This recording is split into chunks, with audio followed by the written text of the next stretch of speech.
देव की जय।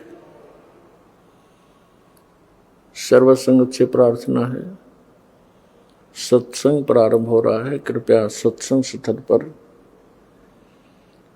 शांतिपूर्वक विराजमान होकर के श्रद्धा से सत्संग सुने। परमेश्वर की प्यारी आत्माओं से पुनर्निवेदन है, सत्संग प्रारंभ हो रहा है। कृपया सत्संग स्थल पर शांतिपूर्वक विराजमान होकर के श्रद्धा से सत्संग सुने। सत सही। संत रामपाल जी महाराज एक ऐसे महान संत जिन्होंने अपनी सतभक्ति, तत्व ज्ञान, करुणा और सेवा के बल पर समाज में नई मिसाल कायम की है। संत रामपाल जी महाराज की अगुवाई में उनके सभी सतलोक आश्रमों से समाज कल्याण के अद्भुत कार्यों ने समाज को सुनहरे भविष्य की एक नई उम्मीद दिखाई है। संत रामपाल जी महाराज से नाम दीक्षा लेने के बाद लाखों लोगों की लाइलाज बीमारियां जैसे कैंसर, एड्स आदि ठीक हुई। संत जी के ज्ञान से प्रेरित होकर उनके अनुयायियों ने लाखों यूनिट रक्तदान किया। संत जी ने लाखों बहन बेटियों का दहेज मुक्त विवाह करवाया।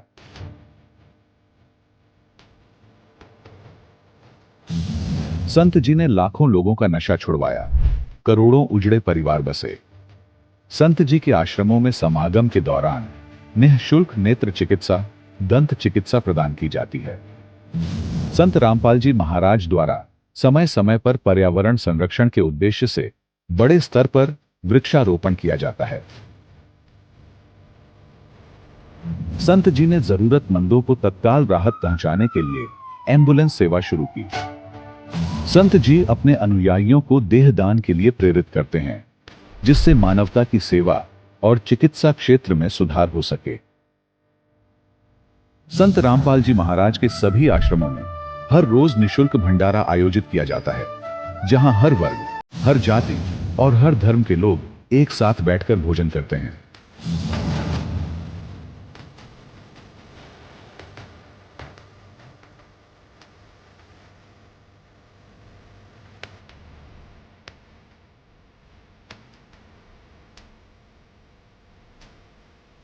संत रामपाल जी महाराज के आश्रम में हजारों बुजुर्गों को सम्मान और प्यार के साथ जीवन जीने का अवसर मिलता है। उनके खाने, रहने और स्वास्थ्य की पूरी जिम्मेदारी संत रामपाल जी महाराज उठाते हैं। अनाथ बच्चों के लिए संत रामपाल जी महाराज के सभी आश्रम किसी वरदान से कम नहीं। यहाँ उन्हें शिक्षा, संस्कार और भविष्य के लिए बेहतर अवसर प्रदान किए जाते हैं। चाहे बाढ़ हो, भूकंप या महामारी, संत रामपाल जी महाराज और उनके अनुयायी हमेशा ही जरूरतमंदों के लिए सबसे आगे खड़े रहते हैं। कोविड महामारी के दौरान संत रामपाल जी महाराज के आश्रमों से करोड़ों लोगों के लिए भोजन, दवाइयां और जीवन रक्षक सामग्रियां उपलब्ध कराई गई। चाहे गरीब की मदद हो या किसी शोषित और पीड़ित वर्ग के हक और सम्मान की लड़ाई, संत रामपाल जी महाराज ने हमेशा ही उनकी दबी आवाज को सरकारों तक पहुंचाया है और उन्हें उचित न्याय दिलवाने में अहम भूमिका अदा की है। समाज में आध्यात्मिक और सामाजिक मूल्यों के प्रति जागरूकता लाने में संत रामपाल जी महाराज हर कदम पर मानवता के सच्चे सेवक साबित हुए हैं। संत रामपाल जी महाराज का जीवन हमें सिखाता है कि सच्ची सेवा वही है जो निस्वार्थ भाव से की जाए। आइए हम भी इस महान सेवा के कार्य में इस महान संत से जुड़ें और संत रामपाल जी महाराज से नाम दीक्षा लेकर अपने जीवन को धन्य बनाएं।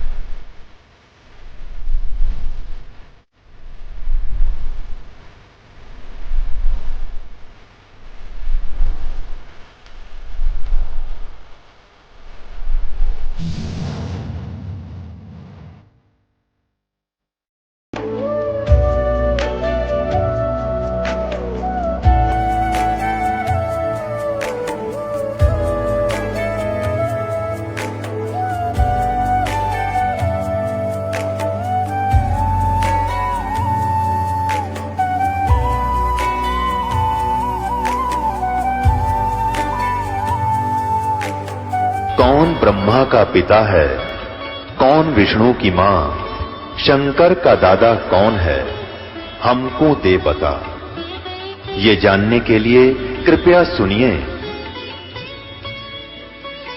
जगत गुरु तत्वदर्शी संत रामपाल जी महाराज के अमृत वचन सर्व पवित्र धर्मों के पवित्र शास्त्रों के आधार पर आज हम बात करेंगे एक ऐसे महान संत, कवि और समाज सुधारक की, जिनकी वाणियां व दोहे आज भी लोगों के दिलों में राज करते हैं। जी हाँ, हम बात कर रहे हैं कबीर जी की। हिंदू हो, मुस्लिम हो या किसी भी धर्म के व्यक्ति, कबीर जी के दोहे हर किसी को आत्मिक शांति देते हैं। उनके दोहों वाणियों में वो जादू है जो हमें सोचने पर मजबूर कर देता है। जिनका शिशु रूप में अवतरण आज से लगभग 600 साल पहले भारत की पवित्र भूमि और आध्यात्मिक शिक्षा का केंद्र माने जाने वाले काशी के लहर तारा तालाब में एक विकसित कमल के फूल पर सन 1398 विक्रमी संवत 1455 ज्येष्ठ मास की पूर्णिमा को हुआ था, जो इस धरा पर 120 वर्ष तक रहे तथा उस समय जब पाखंड तथा धार्मिक कट्टरता अपने चरम पर थी, तब कबीर जी ने अपने सत्य मार्ग अर्थात तत्व ज्ञान का प्रचार डंके की चोट में निडरता के साथ किया और सन 1518 में मगहर, वर्तमान जिला संत कबीर नगर से लाखों लोगों के सामने से सशरीर सतलोक चले गए थे। इन 120 वर्षों में कबीर साहिब ने अनेक लीलाएं व चमत्कार किए, लेकिन उस समय के नकली धर्म गुरुओं ने अपनी नकली दुकान को चलाने के लिए कबीर परमात्मा की फाइल को ही दबाकर रख दिया था, क्योंकि उस समय लोग अशिक्षित थे और शिक्षा का अधिकार केवल ब्राह्मण वर्ग और काजी मुल्लाओं को था। लेकिन संत रामपाल जी महाराज ने वर्तमान समय में चारों वेदों, गीता, सूक्ष्म वेद आदि सर्व धर्म ग्रंथों से प्रमाणित करते हुए कबीर साहिब के चमत्कारों का रहस्य हम सभी के सामने पुनः उजागर किया है। तो आज के इस वीडियो में हम संत रामपाल जी महाराज द्वारा खोले गए इतिहास के उन्हीं पन्नों को पुनः पलटेंगे और जानेंगे कबीर जी के चमत्कारों की अनोखी लीला को, जिसे आज तक छुपा कर रखा गया था। ये वो समय था जब मनुष्य पाप के अंधकार में डूबता जा रहा था। एक और थी काशी, जहाँ धर्म का अर्थ केवल कर्म कांड, जात पात और मूर्ति पूजन रह गया था, जहाँ शास्त्रों को केवल ब्राह्मण पढ़ सकते थे और छोटी जाति वालों को तो शिक्षा तक का अधिकार नहीं था। वे पवित्र शास्त्रों को पढ़ना तो दूर छू भी नहीं सकते थे, जहाँ भक्ति नहीं पाखंड का बोलबाला था।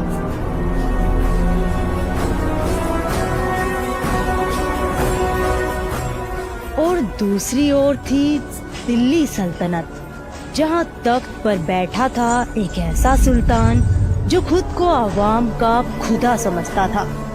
नाम था सिकंदर लोधी, एक ऐसा शासक जिसके हुक्म से मजहब तय होता था और शमशीर के बल पर खुदा का नाम फैलाया जाता था।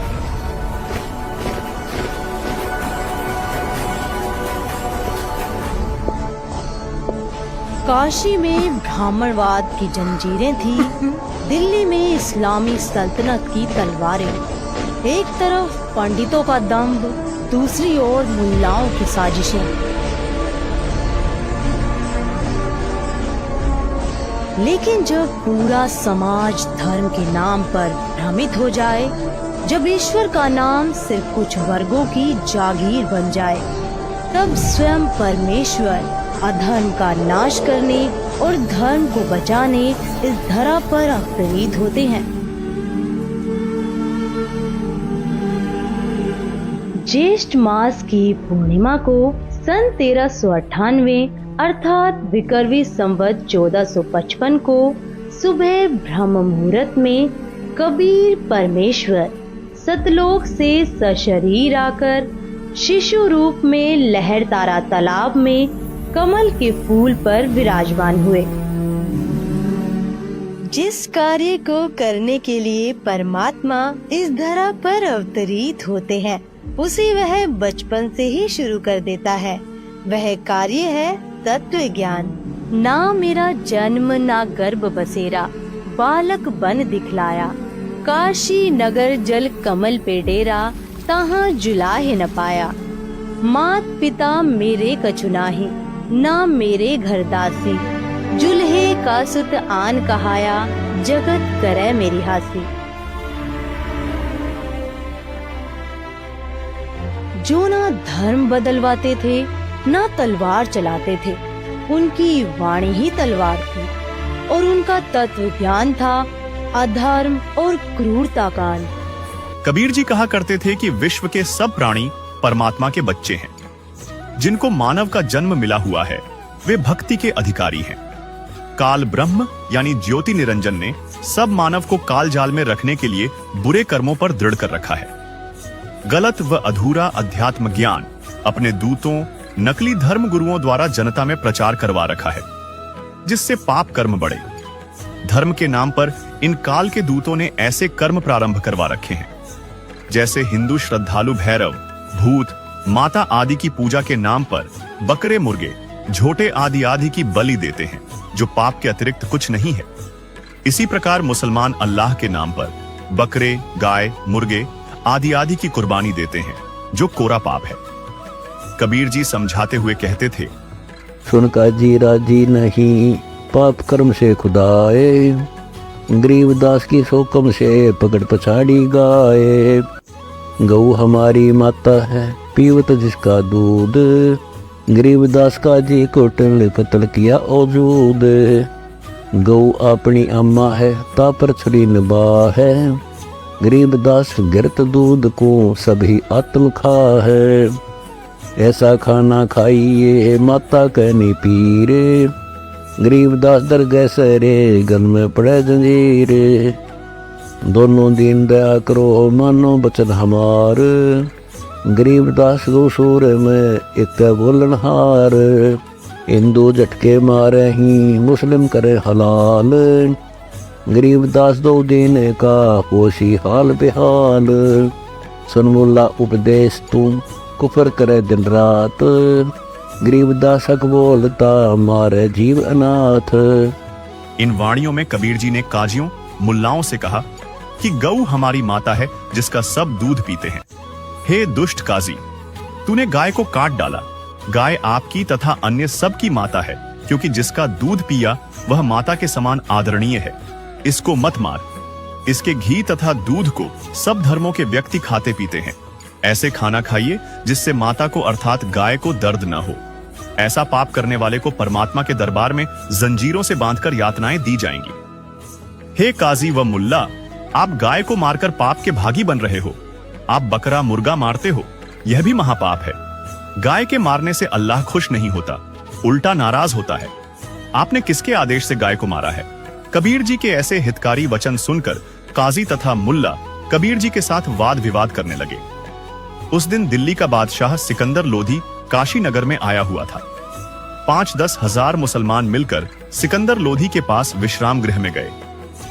काजियों ने कहा कि हे जहां पनाह, एक कबीर नाम का जुलाहा काफिर हमारे धर्म के धार्मिक कर्मों को नीच कर्म बताता है। अपने को 7वें आसमान वाला अदृश्य अलख अल्लाह कहता है। जिसके बाद बादशाह सिकंदर के आदेश से 10 सिपाही कबीर जी को बांधकर हथकड़ी लगाकर लाए। यह देख काजी मुल्ला की खुशी का ठिकाना नहीं रहा।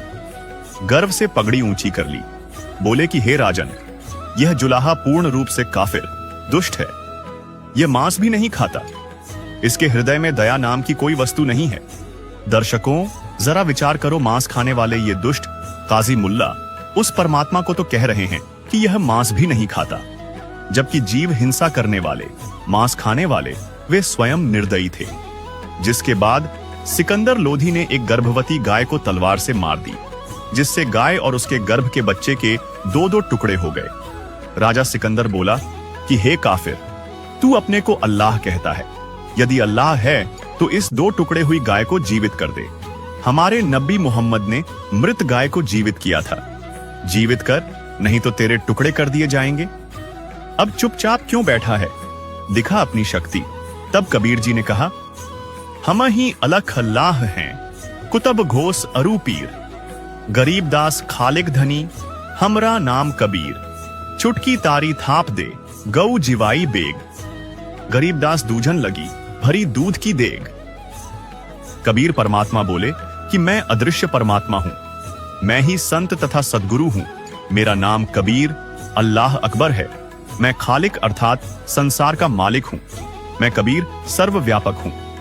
सिकंदर ने जो गाय मार रखी थी, उसके गर्भ का बच्चा व गाय के 2-2 टुकड़े हुए पड़े थे। परमात्मा कबीर जी ने हाथ से थपकी मारकर दोनों मां बच्चे को जीवित कर दिया। दूध की बाल्टी भर दी। कबीर जी ने वह दूध पिया। सिकंदर राजा को यह चमत्कार दिखाया था, यानी अपनी शक्ति का परिचय दिया। कबीर परमात्मा जुलाहे का कार्य करता था, परंतु उस दिन जनता को पता चला कि यह बहुत सिद्ध वाला है। यह देखकर राजा सिकंदर बहुत आधीन हो गया। कबीर परमात्मा के चरणों में गिर गया। कबीर परमात्मा जी ने कहा कि हे राजन, अगर मगर त्याग कर सीधे मार्ग चलो, अपना कल्याण करवाओ, पाप न करो।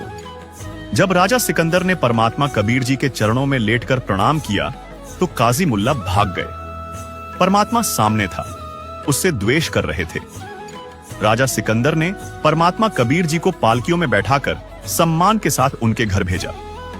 काजी मुल्ला अकड़कर यानी नाराज होकर चले गए। फिर मौके की तलाश करने लगे कि किसी तरह सिकंदर राजा के समक्ष कबीर को नीचा दिखाया जाए। दर्शन के बाद सिकंदर लोधी वापस दिल्ली लौट गया। दिल्ली के बादशाह सिकंदर को एक समय जलन का रोग हो गया, जिसे सारा मुल्क सलाम करता था। आज वो अपने ही जिस्म की आग से बच नहीं पा रहा था। दवाएं हार चुकी थी। अब अल्लाह के किसी बंदे की तलाश। सिकंदर के भीतर सिर्फ एक सन्नाटा था। जीवन और मृत्यु के बीच वह एक अनजानी उम्मीद के पीछे बढ़ रहा था। बादशाह सलामत, कृपया भोजन स्वीकार करें। तेरी खातिरदारी लाजवाब है वीर देव, मगर इस जलन ने सब लुत्फ छीन लिया है। ना नींद ना राहत, बस ये जलन हर पल निकलती जा रही है। सब कुछ आजमा लिया, अब तो मौत ही आखिरी मरहम लगती है। सुना है यहाँ कोई कबीर नाम के महापुरुष हैं? जहांपना, आप अब सही चौखट पर हैं। कबीर साहिब केवल संत नहीं है, वे स्वयं साक्षात परमेश्वर हैं। यदि उनकी कृपा दृष्टि हो गई तो आपका रोग पूर्णतः ठीक हो जाएगा। तो बुलाओ उन्हें अभी की अभी वीर देव। आपकी आज्ञा सिर माथे बादशाह सलामत, पर एक विनती है आपसे। बेशक, कहो। कहते हैं संत जनों को बुलाया नहीं जाता, उनकी द्वार पर सिर नवाया जाता है। यदि वो पधार भी गए और कृपा दृष्टि न हुई तो उनका आगमन भी निष्फल ही ठहरेगा। बाकी आपकी इच्छा शहंशाह। इंशाअल्लाह, राहत अगर उसी दर पे है तो मैं खुद चलूंगा।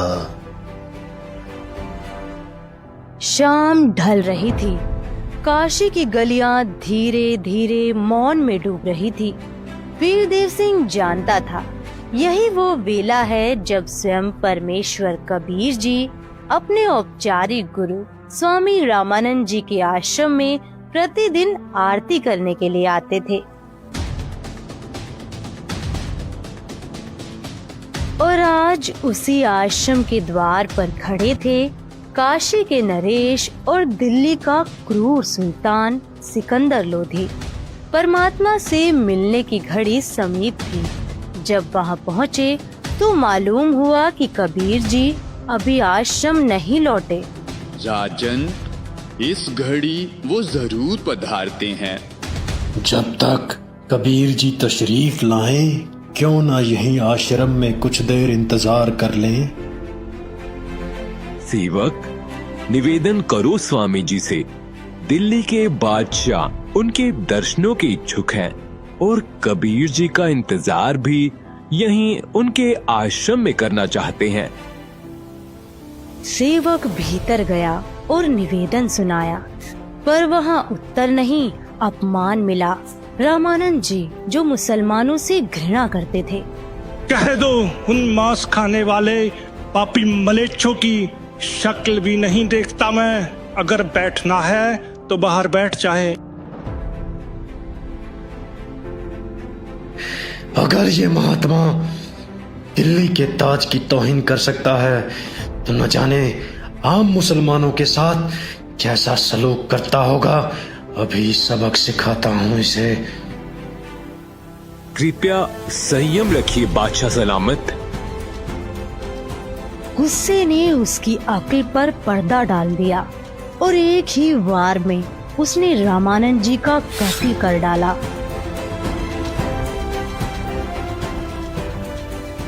ये क्या कर डाला आपने हुजूर? वीर सिंह, ये क्या कर बैठा मैं? जिससे मिलने आया था उसी के पीर को मार डाला। अब कबीर साहेब मुझे कभी मुआफ नहीं करेंगे। मैं गुनाहों से लदा एक बदनसीब इंसान हूँ। हे परमात्मा! वीर देव, चलो यहाँ से। कबीर साहेब अब मुझे नजरे रहमत से कभी नहीं देखेंगे। मैं उनके सामने गया तो बस बद्दुआ मिलेगी। चलो चलो इसी वक्त। जो आज्ञा शहंशाह। चलिए। बादशाह, मेरे गुरुदेव कबीर जी आ रहे हैं। जैसे ही कबीर साहिब जी करीब आए, वीर सिंह ने जमीन पर लेटकर दंडवत प्रणाम किया और सिकंदर भी खौफ और अदब के साथ उनके कदमों में झुक गया। दो बादशाह आज इस फकीर के दर पे कैसे आए हैं? मुझ गरीब को कैसे दर्शन दिए? कबीर जी ने अभी तो दस्ते करम उठाया भी न था और सिकंदर की सालों पुरानी जलन यूं मिट गई जैसे कभी थी ही नहीं। उसकी आंखें भर आई, पर इस बार दर्द से नहीं, रहमत से। या अल्लाह, रहम कर। मैं निहायती नीच हूँ, माफी का तलबगार हूँ। दिल्ली का बादशाह सिकंदर आज एक फकीर के कदमों में गिरा पड़ा था और बस रोए जा रहा था। क्या बात है बादशाह? हुजूर, मैंने वो जुर्म कर डाला है जिसे खुदा भी मुआफ नहीं करेगा। जिस रोग से निजात मांगने आया था वो तो आपके करम से मिट गया, पर अब इस गुनाह से कैसे निकलूं? माफ किया तुझे, अब बता क्या हुआ? क्या वाकई मुआफ कर दिया आपने? हाँ बिल्कुल माफ किया। अब बता तेरे दिल में क्या बोझ है? मैंने गुस्से में आकर आपके पीर स्वामी रामानंद का सर कलम कर दिया। पर कबीर जी की आंखों में न गुस्सा था न शिकायत, बस करुणा का सागर था। जो हुआ मालिक की मर्जी से हुआ, लेकिन आप उनका अंतिम संस्कार करवा कर ही जाना, वरना निंदा के पात्र बन जाओगे। वीर सिंह, ये इंसान नहीं, ये तो वाकई खुदा हैं। मैंने इनके पीर को मार डाला, फिर भी इनके माथे पर शिकन तक न आई। अभी तो देखा ही क्या है बादशाह, ये तो बस शुरुआत है। ये क्या कर डाला राजा ने? ब्राह्मण हत्या महापाप हो गया। कबीर जी आ गए, कबीर जी आ गए। जैसे ही परमेश्वर कबीर जी भीतर पहुँचे तो देखा रामानंद जी का धड़ अलग, सिर अलग पड़ा था, शरीर पर चादर डाल दी गई थी। हे कबीर जी, सिकंदर ने अपने गुरुदेव की हत्या कर दी।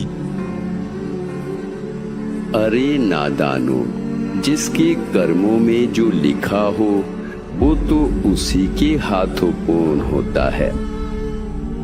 अरे ये तो दोबारा लौट आया। कबीर जी ने अपने गुरुदेव के मृत शरीर को दंडवत प्रणाम किया और चरण छुए। उठिए गुरुदेव, दिल्ली के बादशाह आपके दर्शनार्थ आए हैं। दूसरी बार पुकारा और सिर धड़ से यूं जुड़ गया जैसे कभी जुदा ही न था। स्वामी रामानंद जी फिर से जिंदा हो उठे, लेकिन देह से जो निकला वो सिर्फ खून नहीं था, आधा खून आधा दूध। हे परमात्मा, ये कैसा संकेत है? स्वामी जी, अभी तक आप हिंदू और मुसलमानों को दो समझते हो, इसलिए आधा दूध और आधा खून निकला है। आप अन्य जाति वालों को तो अपना साथी समझ चुके हो। यह जीव सब एक है। आप तो जानी जान हो, आप तो लीला कर रहे हो। जिसके बाद कबीर जी ने बताया, कबीर अलख इलाही एक है, नाम धराया दोय। कहे कबीर दो नाम सुनी, भरम परो मत कोय। कबीर राम रहीमा एक है, नाम धराया दोय। कहे कबीर दो नाम सुनी, भरम परो मत कोय। कबीर कृष्ण करीमा एक है, नाम धराया दोय। कहे कबीर दो नाम सुनी, भरम परो मत कोय। कबीर राम कबीर एक है, कहन सुनन को दोय। दो करी सोई जानई, सतगुरु मिला न होए। जिसके बाद स्वामी रामानंद जी की आंखें भर आई। उन्होंने सिकंदर को सीने से लगा लिया। इसके बाद रामानंद जी हिंदू तथा मुसलमानों को तथा सर्व जाति व धर्मों के व्यक्तियों को प्रभु के बच्चे जानकर प्यार देने लगे।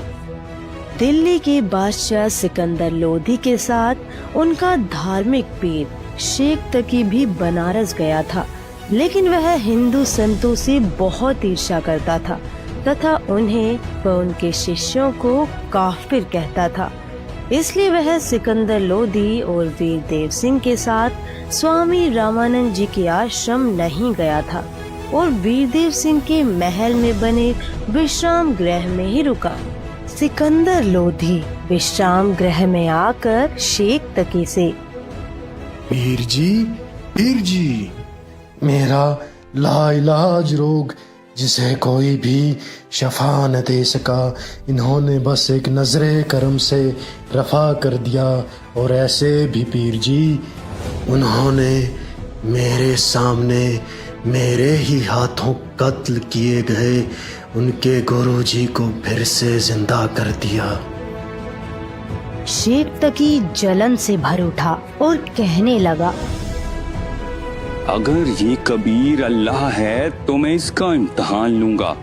अगर ये मेरे सामने किसी मुर्दे को जिंदा कर दे तो मैं इसे अल्लाह मान लूंगा, वरना दिल्ली जाकर ऐलान कर दूंगा कि शाह सिकंदर लोधी अब हिंदू बन चुका है।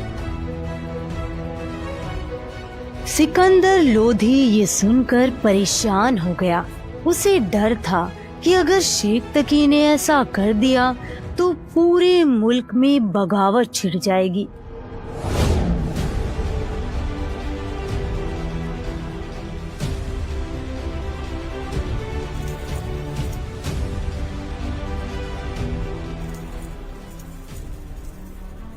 दिल्ली के बादशाह सिकंदर लोधी ने कबीर साहिब जी से इल्म हासिल किया और अदब से अर्ज की कि हुजूर मेरे साथ दिल्ली चलिए।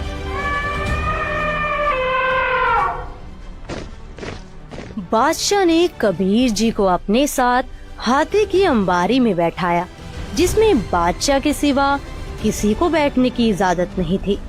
सब लोग दिल्ली के लिए रवाना हो गए। रात के वक्त सफर में एक दरिया के किनारे काफिला ठहरा ताकि सुबह आगे का सफर तय किया जाए।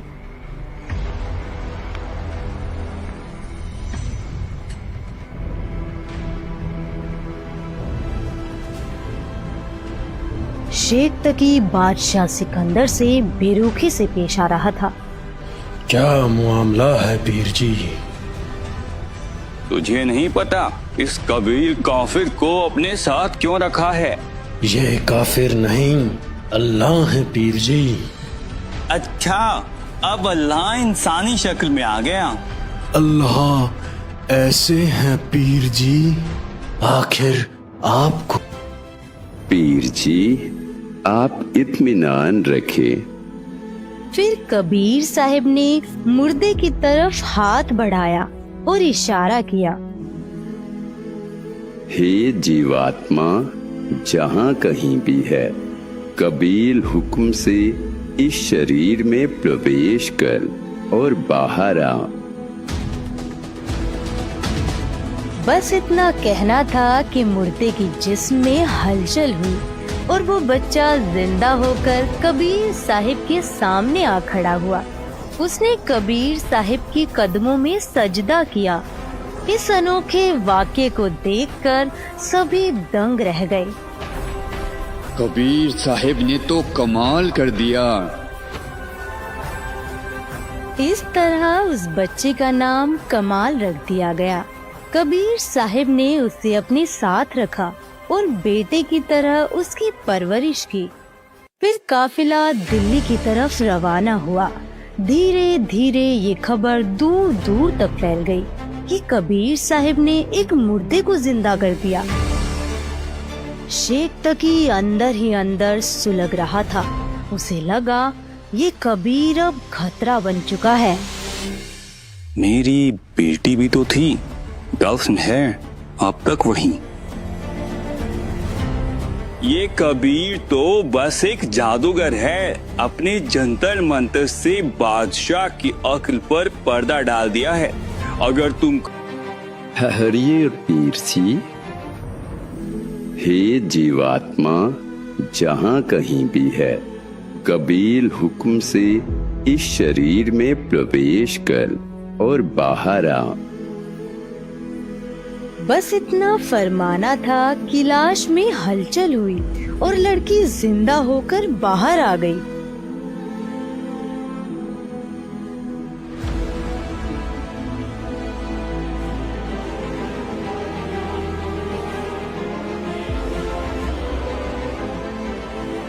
उसने दौड़कर कबीर से घंटे तक कबीर साहिब जी की महिमा का गुणगान किया। ये कोई मामूली बुनकर नहीं, ये वही हैं जो अनगिनत जहानों के मालिक हैं। तुम इंसान समझ बैठे हो इन्हें, और मैं कहती हूँ खुदा है ये।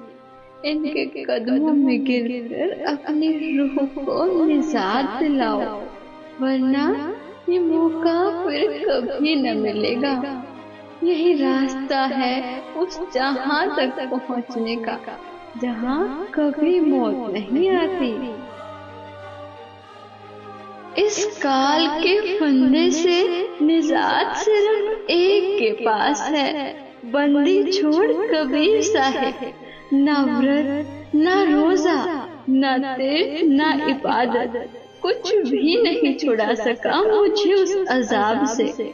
मैं भटकी, बहुत भटकी। इबादत नहीं थी, बस सिखावा था, और हर जन सजा बन गया।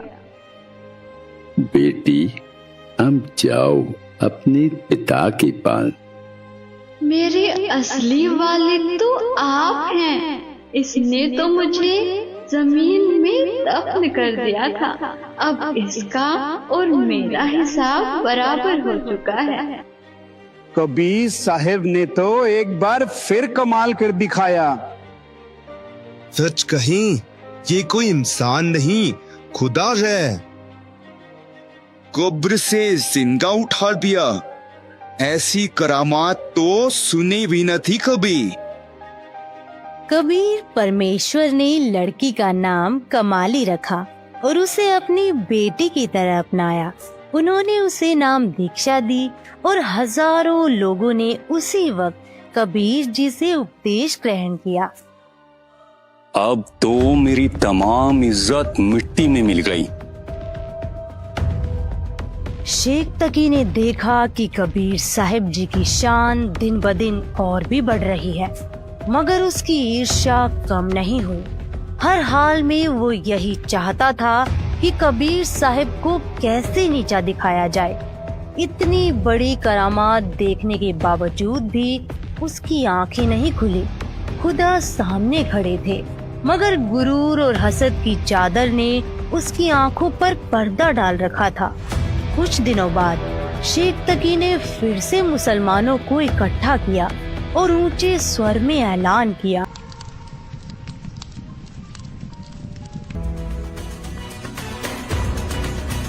परमात्मा की ऐसी करामात देखकर हजारों लोग सच्ची इबादत की तरफ आ गए, मगर शेख तकी फिर भी हकीकत कबूल करने को तैयार न था। आज इस कबीर का वजूद ही मिटा देंगे। इसके टुकड़े टुकड़े कर दो। उस वक्त कबीर परमात्मा अपनी झोपड़ी में सुकून से विश्राम कर रहे थे। शेख तकी के इशारे पर गुंडों ने अपनी तलवारें निकाली और बेरहमी से कबीर साहिब पर वार करने लगे। देखते ही देखते उन्होंने उनके जिस्म के टुकड़े टुकड़े कर दिए। जब ये यकीन हो गया कि अब कबीर नहीं बचा, तो वे झोपड़ी से बाहर निकलने लगे।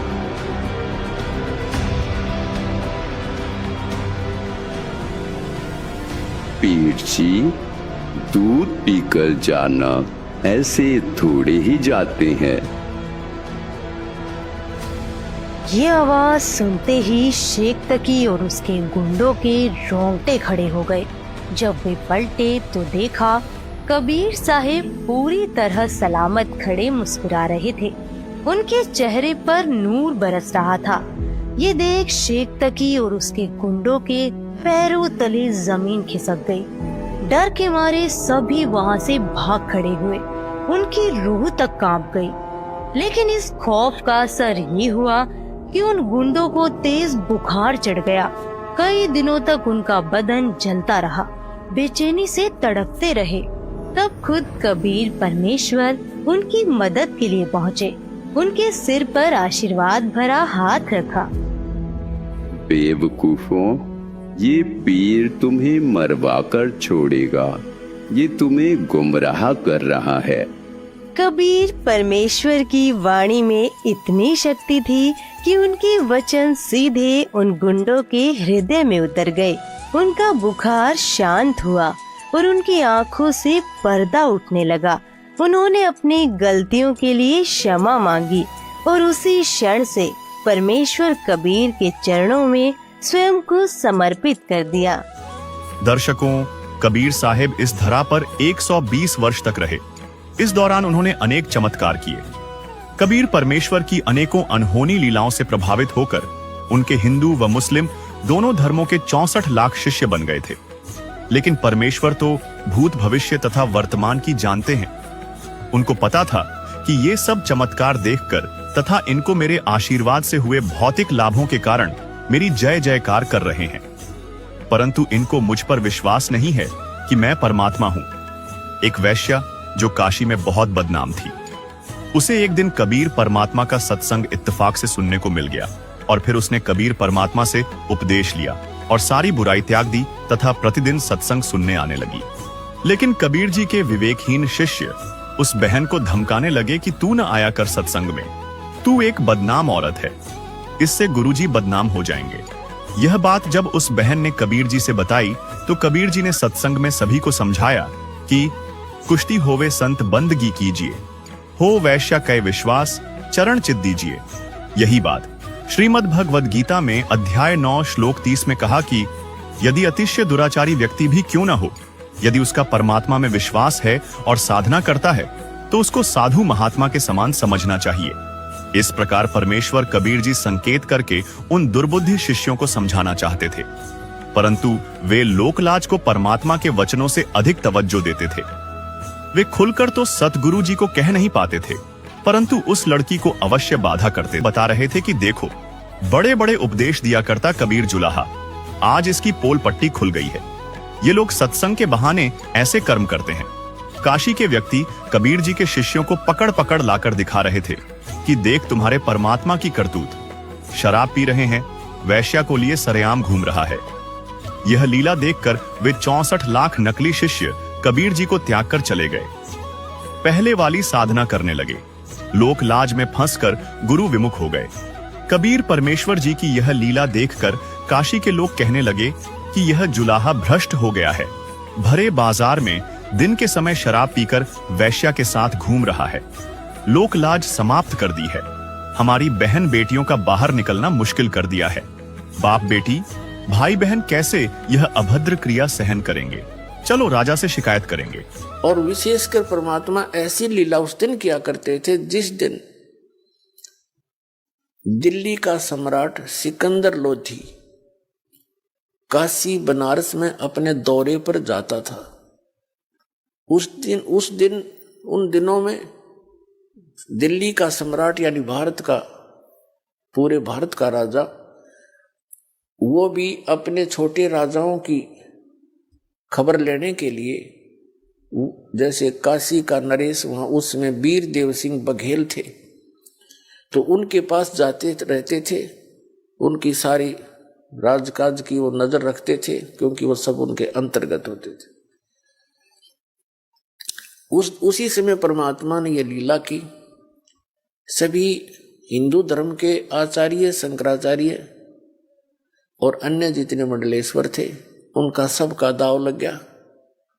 ब्राह्मण गुरु जितने थे और उधर से राजा का, और उसके पूरे भारत के जितने भी मुसलमान धर्म के अनुयायी थे उस शेख तकी के संकेत से सब काम करते थे।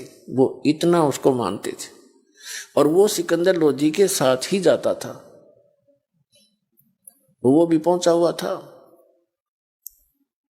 अब सभी ने मिलकर, हिंदू और मुसलमान दोनों के धर्मगुरु, उन्होंने अपने अपने अनुयायियों को भ्रमित किया। कहा कि देखो भाई, ऐसा व्यक्ति अगर काशी में रहेगा, हमारे नगर में रहेगा, क्या असर पड़ेगा बच्चों पर, कैसे निकलेंगे हम बाहर।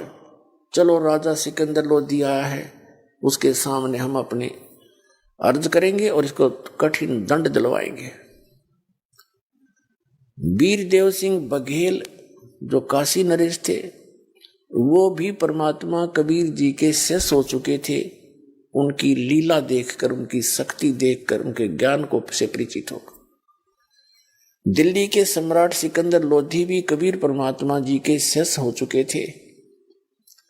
क्योंकि सिकंदर लोधी को एक बहुत भयंकर असाध्य रोग था और वो परमात्मा कबीर जी के आशीर्वाद मात्र से स्वस्थ हो गया था, जिस कारण से पुनर्जीवन प्राप्त करके सिकंदर लोधी कबीर परमात्मा का बहुत आभार व्यक्त किया करते थे और शिष्य भी बन गए थे। लेकिन राजा का इतना ही सांग होता है, जनता घनी दिखी ना, अपने राज के जाने के भय से वो कुछ भी फैसला ले लेता है। उस समय ना वो भगवान देखता, ना कोई गुरु और धर्म देखता। धर्म मीन धार्मिकता। तो उसने सभी लोग इकट्ठे होकर सिकंदर लोधी के पास पहुंच गए, जिस रेस्ट हाउस में वो रुके हुए थे। सारी कहानी से परिचित होकर के राजा ने आदेश दे दिया कि इसको सभी ने कहा जी इसको सजाए मौत दी जाए और गंगा के अंदर डबो के मारना।